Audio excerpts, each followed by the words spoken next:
With all the competition online, it is not sufficient to just have a website. These 12 tips will show you how to make your website easy for prospective customers to find and use. 1. Make your site mobile responsive. 2. Make it easy to find. 3. Place your contact information above the fold. 4. Make it easy to navigate. 5. Keep your pages uncluttered. 6. Make sure it's accurate. 7. Respect the need for speed.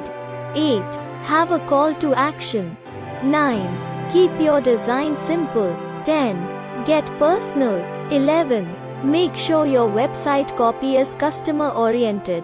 12. Incorporate SEO best practices.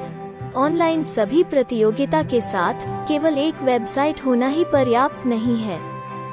ये 12 युक्तियां आपको दिखाएंगी कि कैसे संभावित ग्राहकों के लिए अपनी वेबसाइट को ढूंढना और उपयोग करना आसान बनाया जाए।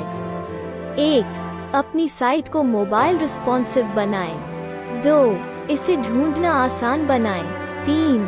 अपनी संपर्क जानकारी को तह के ऊपर रखें। 4. नेविगेट करना आसान बनाएं। 5. अपने पृष्ठों को अव्यवस्थित रखें। 6. सुनिश्चित करें कि यह सटीक है। 7. गति की आवश्यकता का सम्मान करें। 8. कार्रवाई के लिए कॉल करें। 9. अपने डिजाइन को सरल रखें। 10. व्यक्तिगत हो जाओ।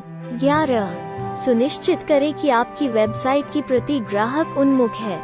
12. एसईओ सर्वोत्तम प्रथाओं को शामिल करें।